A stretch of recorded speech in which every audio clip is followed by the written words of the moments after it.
I remember the exact moment everything changed. It was a rainy Tuesday afternoon, and I was scrolling absent-mindedly through our shared computer while waiting for dinner to finish cooking. My boyfriend had asked me to send a document to his email, something for work, and I had offered to do it while he was in the shower. It was something I had done 100 times before, with no second thoughts. We had always been open with each other. No passwords hidden, no secrets. At least, that was what I believed.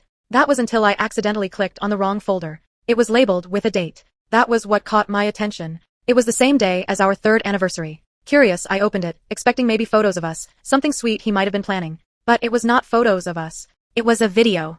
And in that video, he was sitting across from someone I knew better than anyone else. My best friend.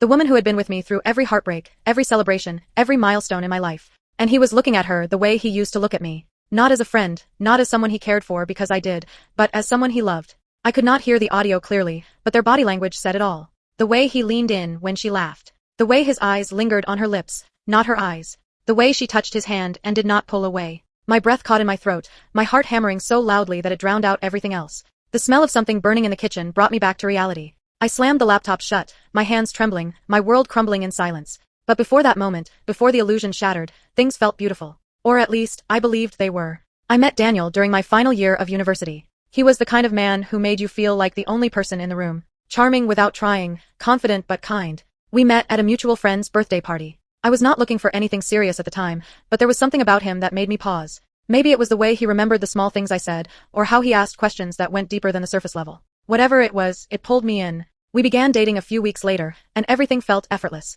He made me laugh, challenged me, supported my dreams, and he fit so seamlessly into my life. He met my best friend, Claire, early on, and the two of them got along instantly. That made me happy. Claire was more like a sister to me than a friend. We had known each other since we were 12, surviving high school heartbreaks, family chaos, and the growing pains of becoming adults. She had been there for me in ways that no one else had. And having the two most important people in my life get along so well felt like a dream. The three of us often spent time together.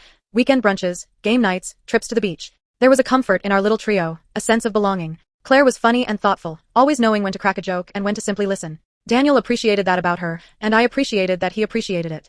I never saw anything wrong with their closeness. In fact, I encouraged it. I believed that if he loved me, then loving the people I loved would come naturally. I had no idea how far that love would reach, or how deeply it would wound me later. Looking back, I can see small things that might have been clues. Times when Daniel would light up a little more when Claire walked into the room. Moments when I caught him watching her with a softness in his eyes, only to look away when he noticed me watching. But I never thought anything of it. Why would I? I trusted both of them completely. Our relationship continued to grow. We moved in together after 2 years of dating, decorated our apartment with mismatched furniture and photo frames filled with captured memories. Claire helped us paint the living room one weekend, splattering blue on her shirt and laughing until tears streamed down her face. Daniel had joined in, playfully smearing a streak of paint across her cheek. We all laughed then. I remember thinking how lucky I was to have a boyfriend who was not just my partner, but someone who made the people I loved feel at home. There were late-night conversations about the future. Marriage, children, careers, dreams. Daniel spoke of them with certainty. He made me feel like I was part of a bigger plan, like we were building something real and lasting. Claire was always supportive, cheering us on, calling us her favorite couple.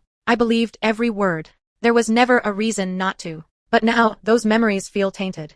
Like a beautiful painting with a crack running through the canvas, splitting it in two. I keep going back, trying to find the exact moment when things started to change. The truth is, it did not happen all at once. It was a slow unraveling, so quiet I could not hear it until everything had fallen apart. There were nights when Daniel would come home later than usual, brushing off my concern with excuses about work or traffic. There were conversations where he seemed distant, distracted. I thought maybe he was stressed. We all go through periods where we feel disconnected. I told myself it would pass. That we would find our rhythm again. I never thought it was because his heart was drifting somewhere else, towards someone else. I trusted Claire with everything. She knew all my secrets, my fears, my dreams. She knew how much I loved Daniel. She was the one I turned to when we fought, the one who reassured me that love was not always easy, but worth fighting for. I believed her. I let her hold my hand through my doubts, not knowing she was part of the very reason I was doubting in the first place. Now, as I sit here in the same apartment we once called ours, I wonder how long it had been going on. How long he had been loving her while holding me. How many lies were told between shared smiles and soft kisses. How many times she looked me in the eye and chose silence over truth. The pain is not just in the betrayal. It is in the fact that I did not see it. That I welcomed it into my home. That I built my life on a foundation I did not know was already cracking. And now, all I am left with are the pieces, sharp and unforgiving. But this is only the beginning. The truth has a way of unearthing itself, layer by painful layer. And I was about to learn just how deep the betrayal ran. At first, the signs were so subtle that they barely registered in my mind. I dismissed them as nothing more than quirks or coincidences, the kind that come and go in any relationship. It began with compliments. Small ones. Innocent enough on the surface. Daniel had always been generous with his words, quick to notice a new dress I wore or the way I styled my hair. So when he began complimenting Claire more often, I brushed it off as part of his personality. He was simply kind, thoughtful. That was what I told myself. He would say things like, "Claire, that color looks amazing on you," or, "You always know how to lighten the mood, do you know that?" Each time, I smiled, sometimes even teased him about having a little crush on her. Claire would roll her eyes and laugh it off, brushing the comment aside like it meant nothing. And perhaps in that moment, it really did mean nothing. But over time, those small moments began to add up. And I began to notice a shift. There was a particular evening that has stayed with me. We were out for dinner, just the three of us, at a little Italian restaurant Daniel had discovered. It was one of those places with candlelit tables and old jazz playing softly in the background. We ordered wine, shared plates of pasta, and talked about everything and nothing. I was seated across from Daniel, and Claire was beside me. At one point, she said something funny about a memory from high school, something embarrassing I had forgotten. Daniel laughed so hard he nearly choked on his drink. The way he looked at her in that moment made something inside me tighten. It was not just amusement, it was admiration. Like he was seeing her for the first time, but with a depth that should have belonged only to me. I shook it off. Maybe I was imagining things. Maybe it was just one of those moments where jealousy tries to creep in uninvited. I reminded myself that they were friends, nothing more. Daniel loved me. Claire loved me. There was no room for anything else. Still, I could not ignore how his attention seemed to tilt more toward her in group settings. When we were alone, he was still attentive, still affectionate. But when Claire was around, his focus shifted, even if only slightly. Another evening, we had invited a few friends over for a movie night. Claire arrived early as she often did, offering to help with snacks and drinks. Daniel was in the kitchen when she walked in, and I was lighting candles in the living room. I overheard him say, "You always make everything feel more fun."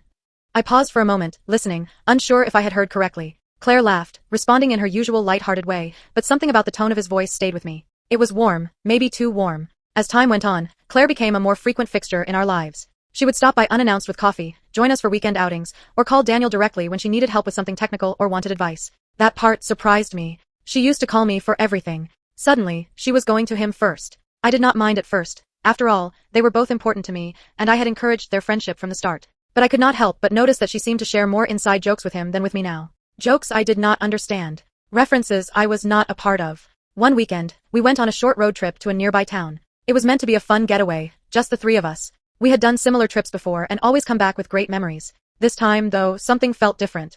Daniel insisted on driving, and Claire sat in the front with him while I took the back seat. It made sense at the time. She gets carsick easily, and I did not mind. But throughout the drive, they talked and laughed almost constantly, their conversation flowing in a rhythm I could not seem to join. I stared out the window, feeling like a passenger in more ways than one. That night, we stayed at a cozy cabin with a small fireplace and a view of the lake. We played board games, cooked dinner together, and drank wine until late. At one point, Daniel and Claire were sitting together on the couch, looking at something on his phone and laughing. I was in the kitchen, watching them from a distance. I told myself it was nothing, that it was all in my head. But the way they leaned toward each other, their shoulders touching, their heads close, it looked like something more than friendship. When I finally voiced my concern to Daniel a few days later, he brushed it off with a smile. He told me I was being silly, that he loved me and only me. He said Claire was like a sister to him, and that I should know better than to think otherwise. I nodded, forced a laugh, and let it go. I did not want to be the insecure girlfriend. I did not want to question the two people I trusted most in the world. Claire, when I mentioned it to her, seemed genuinely shocked. She reached for my hand and told me she would never do anything to hurt me. She said she loved me too much to ever cross that line. And I believed her. Or at least, I wanted to believe her. Her words felt sincere. Her eyes did not waver. But something inside me, something small and quiet, remained unsettled. There were more moments after that. Times when Daniel would talk about Claire when we were alone, mentioning how impressive her latest work project was or how he admired her strength after her recent breakup.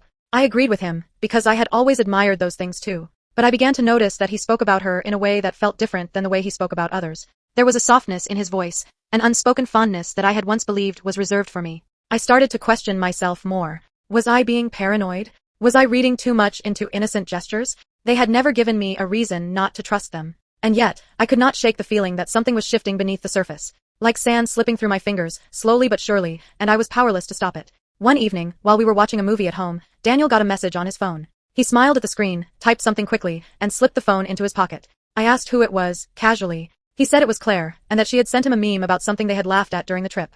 He seemed happy, even a little flustered. I smiled back, but inside, something sank. Claire was becoming more and more woven into the fabric of our relationship. And while I had once welcomed that, I now found myself resenting it. Not because I did not love her, but because I felt like I was slowly being replaced in ways I could not even define. It was not about stolen kisses or whispered confessions. Not yet. It was about the growing intimacy between them, the emotional closeness that had started to leave me on the outside. I told myself I was imagining things. That love, true love, could not be shaken by something as fragile as suspicion. But deep down I knew. I could feel the shift. The distance. The way Daniel's eyes lit up more when Claire entered the room than when I did. The way she now seemed to understand him better than I did. And worst of all, the way I could not bring myself to say anything more. Because if I named it, if I gave it life, it might become real. So I stayed quiet. I smiled when I needed to. I held Daniel's hand a little tighter, hoping he would feel the love I was afraid of losing. I laughed with Claire, even when it hurt. And I told myself that everything was fine. Because I needed it to be. Because the alternative was too painful to face.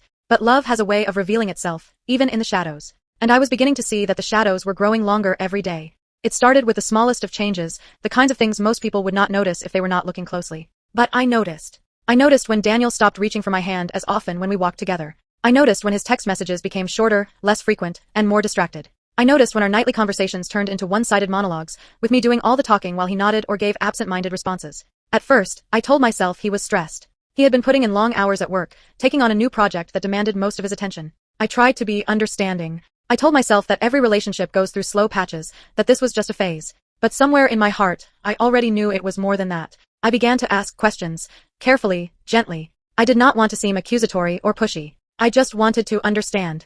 I asked him if everything was all right, if something was bothering him, if there was something I had done. His answers were always the same. Everything was fine. Nothing was wrong. He just had a lot on his mind. But then came the deflections, the subtle shifts in blame. If I asked why he had been so distant, he would raise an eyebrow and say, "You are being too sensitive."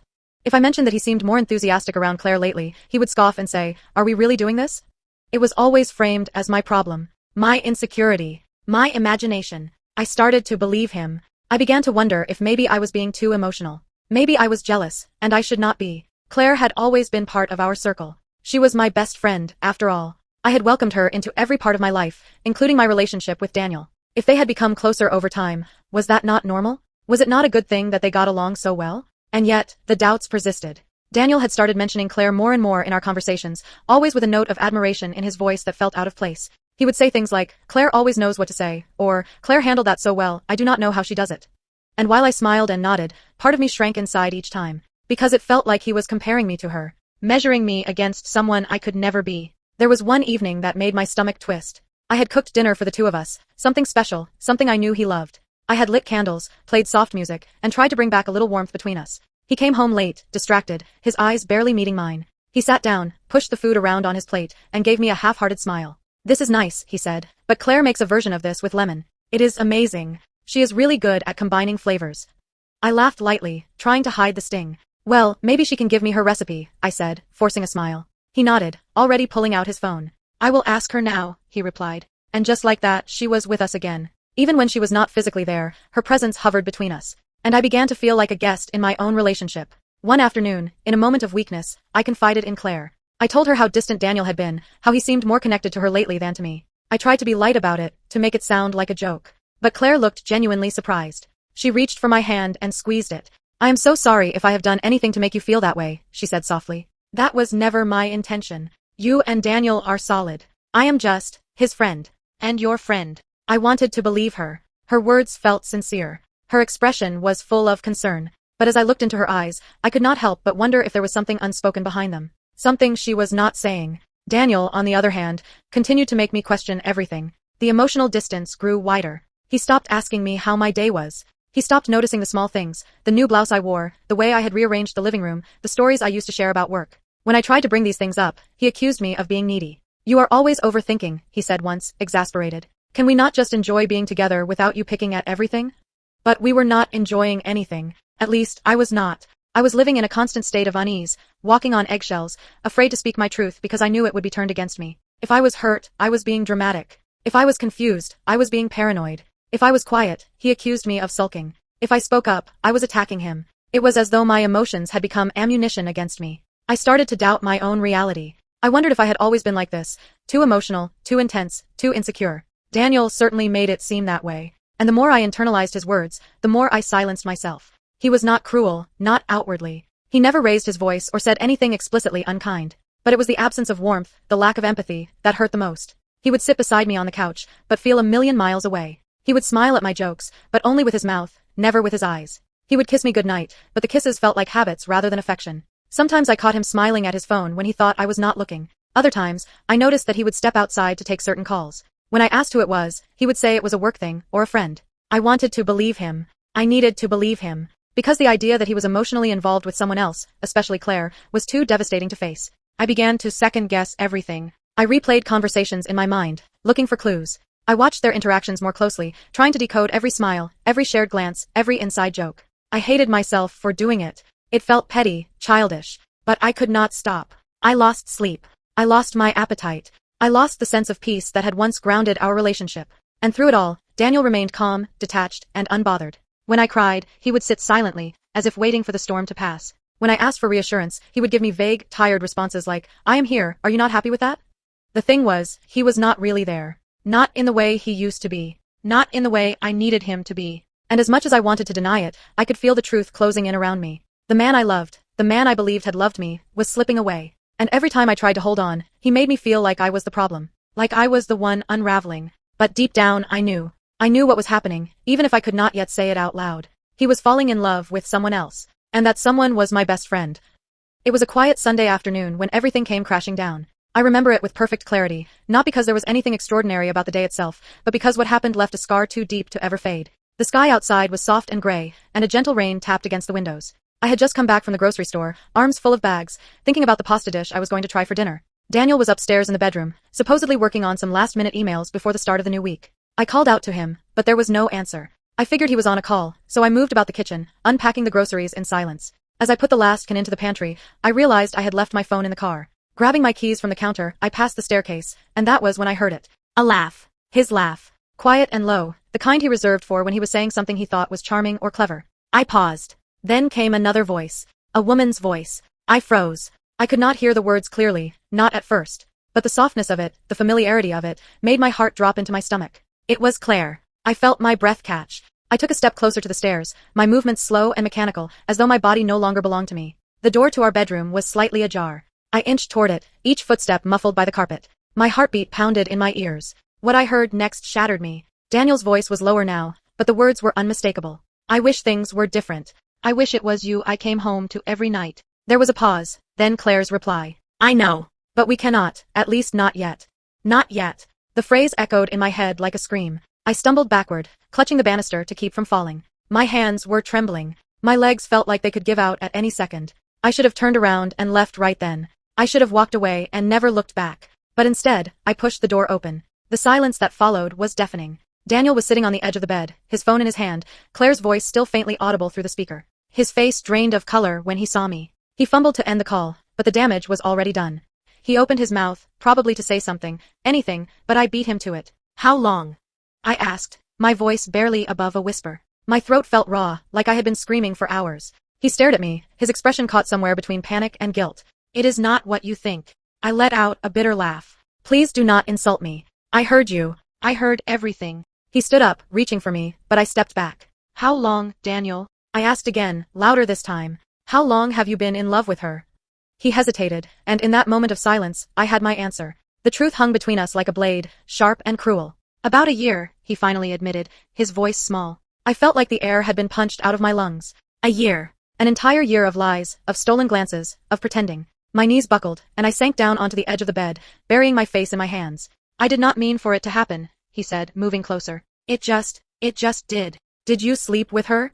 I asked, though I already knew the answer. He paused again, then nodded. Once. The word cut through me like glass. I wanted to scream, to hit him, to break something, anything, to make the pain stop. But I could not move. I just sat there, shaking, while the man I loved stood in front of me and admitted to loving someone else. And not just anyone. Claire. My best friend. The woman I had trusted more than anyone. The woman who had held my hand when I cried, who had promised me she would never betray me, who had looked me in the eye and said she was just a friend. I pulled myself up slowly and walked past him without saying another word. I grabbed my phone from the counter and scrolled through my contacts until I found hers. My fingers were trembling so badly I could barely type. I sent one message. I know. Do not bother lying. It took less than a minute for my phone to ring. I answered, my voice cold.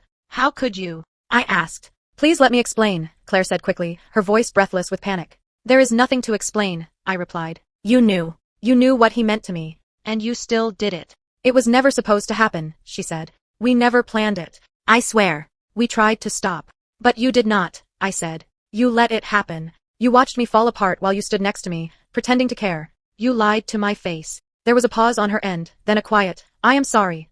Those words, so hollow, so meaningless now, pushed me over the edge. Sorry does not change what you did, I said. You were my best friend. The line went silent, and I hung up. I stood in the kitchen, staring at nothing. My body was numb, but my heart felt like it was on fire. I could still hear their voices in my head, could still feel the weight of their betrayal pressing down on my chest. I wanted to scream, to cry, to erase every memory I had of the two of them. But I could do none of that. All I could do was stand there, broken, while the life I had built crumbled around me. Daniel came downstairs a few minutes later, looking as if he had aged 10 years. I never meant to hurt you, he said. But you did, I replied. And you did it for a long time. You could have told me the truth, but instead, you let me believe we were still something real. You made me feel crazy for noticing. You let me doubt myself. He lowered his eyes. I was afraid. Of what? Facing the consequences of your choices.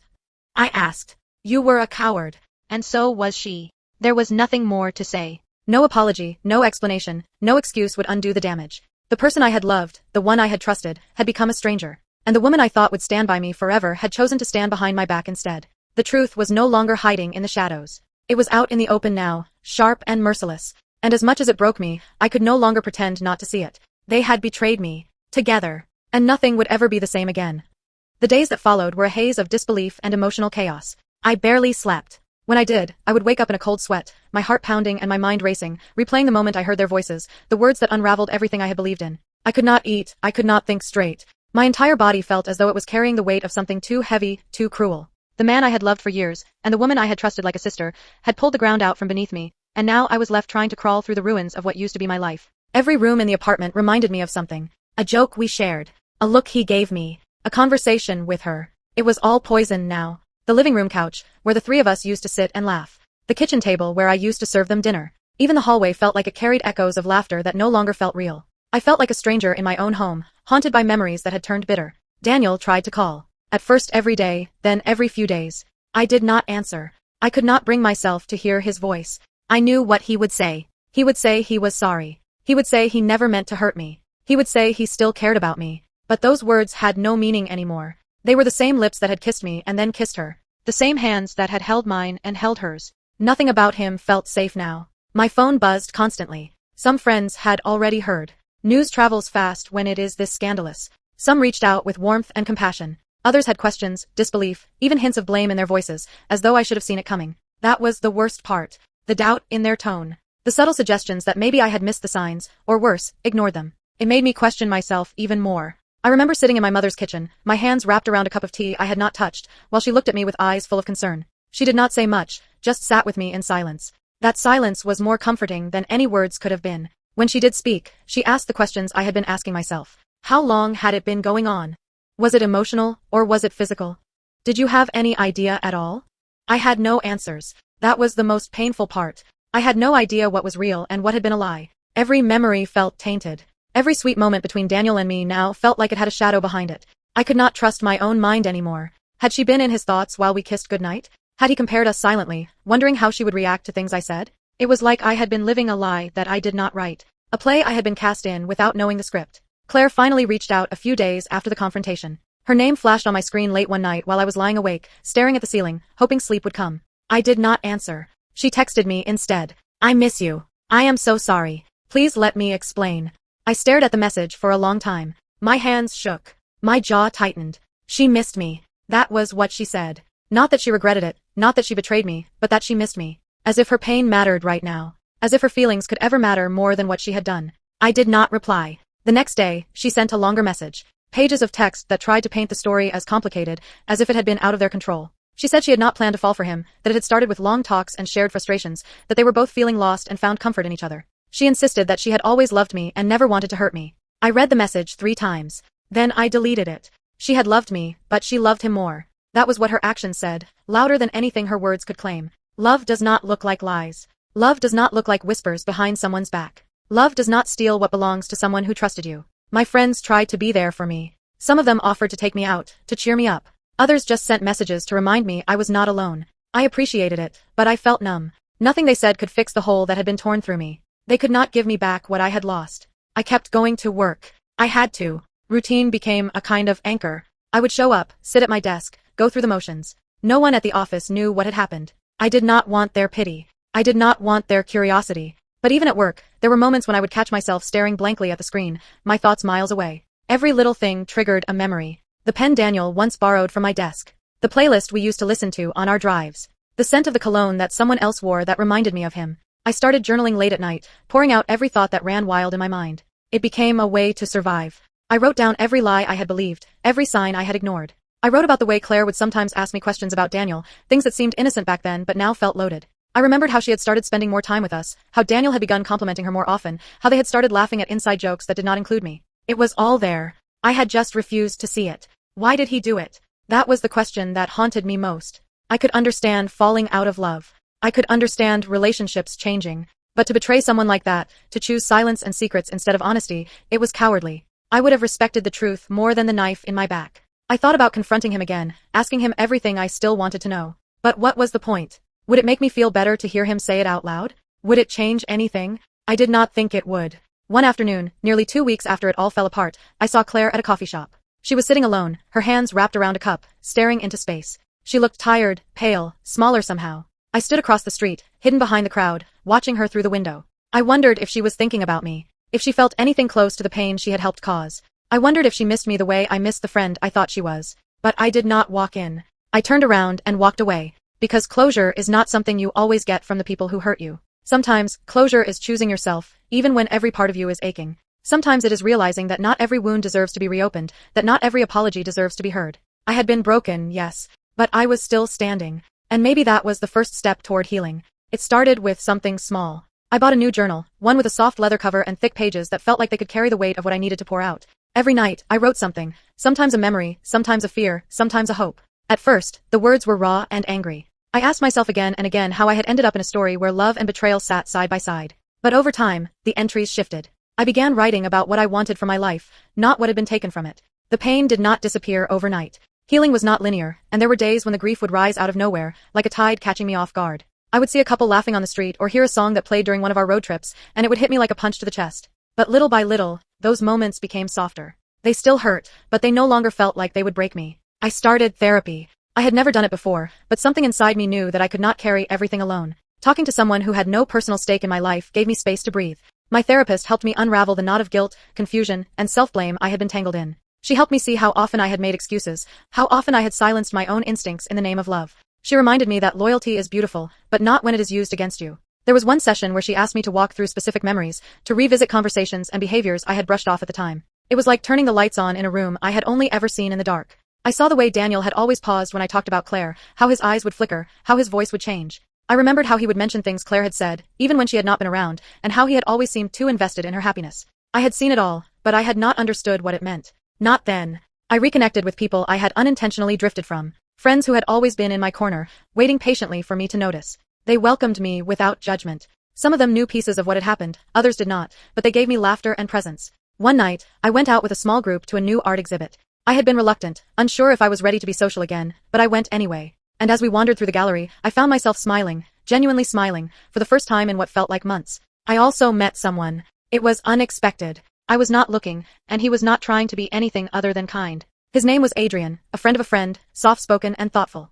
He did not rush me, did not ask for explanations I was not ready to give. We had long conversations about music and books and the small, beautiful moments that make life bearable. I told him one night, over coffee, that I was not sure I could trust anyone again. He nodded and said he understood. That was all. No promises, no pressure. Just understanding. And that meant more to me than any grand gesture ever could. I was learning to live with a memory without letting it define me. That was the hardest part. There were still days when the anger returned, when I wanted to scream at the unfairness of it all. But I had stopped letting that anger control me. I had stopped trying to rewrite the past in my mind. What happened, happened. And while I could not change it, I could choose how it shaped me moving forward. One afternoon, I ran into Claire. It was at the grocery store, of all places. I was reaching for a box of cereal, and she was there, standing at the end of the aisle, frozen in place. Our eyes met, and for a moment, neither of us moved. I felt my stomach tighten, my breath catch. I had imagined this moment so many times, wondered what I would say if I ever saw her again. I thought I would feel rage or sadness, but what I felt was something simpler. Distance. She looked smaller than I remembered, not physically, but in spirit. Her eyes were tired, and her smile, when it came, was hesitant. She walked over slowly, almost as if waiting for me to tell her not to. When she spoke, her voice was quiet. I am glad you are doing well, she said. I nodded.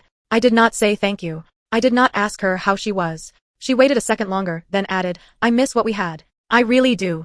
This time, I did not freeze. I looked her in the eye and said, what we had is not something I can miss. It was never what I thought it was. There was no anger in my voice, just truth.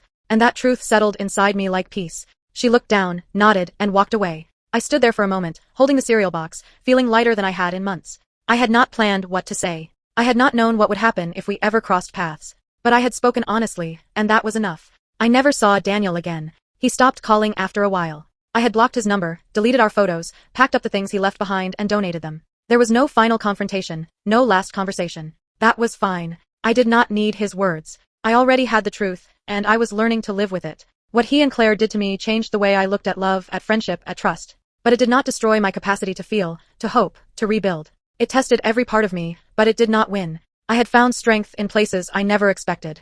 In quiet mornings with a cup of tea. In long walks by myself. In laughter that returned slowly but surely. In the comfort of people who stayed. In my own ability to begin again. The betrayal had broken something, yes. But it had also revealed something stronger beneath the surface. A version of me that no longer needed to be everything for everyone, that no longer sacrificed her instincts for someone else's comfort. And as I continued to move forward, I carried that version of myself with pride. Not just the girl who had been hurt, but the woman who had survived, who had grown, and who had found her way back to the truth.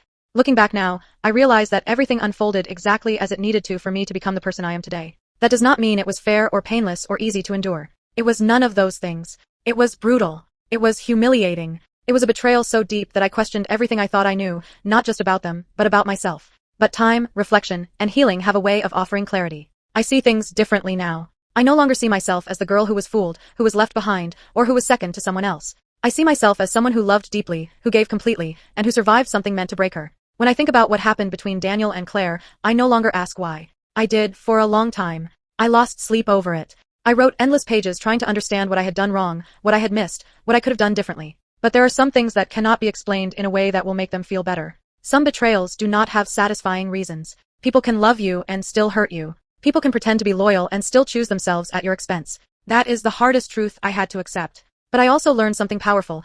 What other people do is a reflection of who they are, not a measure of my worth. Their actions, their lies, their selfishness, that all belong to them. It never belonged to me. I had spent so long internalizing their betrayal, as if I had somehow deserved it. I had convinced myself that maybe I had not been exciting enough or pretty enough, or enough of whatever it was that made someone worthy of loyalty. But that was a lie. I was more than enough. I just gave my heart to someone who was not ready to value it, and I trusted a friend who never truly valued me either. What I have now is something far more valuable than their approval or attention. I have peace. I have a quiet strength that runs through me like a steady current. I have a deeper understanding of myself, my boundaries, my values, my resilience. I have learned to listen to the voice inside me that speaks up when something feels wrong. I no longer silence her to keep the peace or to hold on to relationships that do not nourish me. To anyone who finds themselves in the same kind of storm I once lived through, I want you to know this. You are not crazy for asking questions. You are not wrong for feeling something shift, even when everyone tells you it is nothing. You are not weak for loving someone who betrayed you. You are not overreacting for needing honesty and trust. And you are not alone in your pain.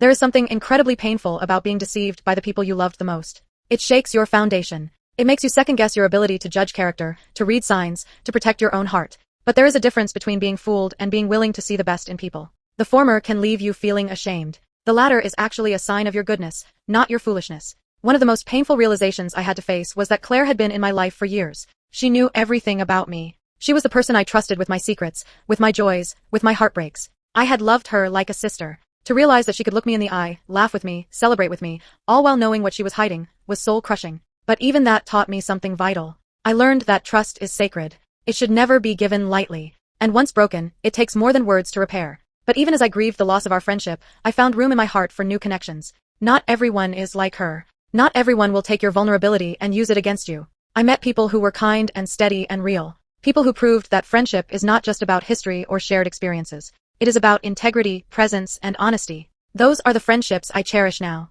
And when it comes to love, I no longer look for grand gestures or perfect chemistry. I look for consistency. I look for how someone speaks to me when no one else is watching. I pay attention to how they show up, how they listen, how they hold space for me without trying to change or control me. I used to think love had to be intense to be real. Now I know that true love is steady, patient, and rooted in mutual respect. Daniel taught me that words can be beautiful lies. That love, when not grounded in truth, becomes something sharp and dangerous. But through the heartbreak, I found something truer than anything he ever gave me. I found myself. I found a version of me who no longer waits to be chosen. A version who does not beg for clarity or loyalty. A version who knows her own value. There is a freedom that comes from surviving betrayal. It is not immediate. It takes time, and it hurts like nothing else. But once the fog clears, what remains is a kind of liberation. You realize you are no longer tied to the illusion. You are no longer playing a role in someone else's performance. You get to write your own story again, without the weight of their deceit holding you down. I will never tolerate dishonesty again. I will never make excuses for people who disrespect me. I will never overlook my intuition just to keep someone in my life. And I will never again shrink myself to make someone else comfortable. I have done all of that before, and it cost me too much. Now, I choose myself. I choose peace over chaos, truth over comfort, growth over fear. That does not mean I have built walls around my heart. It just means I have learned to protect it, to guard it with the same tenderness I once gave to others without question. This journey has been long and painful, but it also brought me home to myself. I have learned that endings are not always failures. Sometimes, they are the beginning of the life you were meant to live all along. So this is my resolution. This is my truth.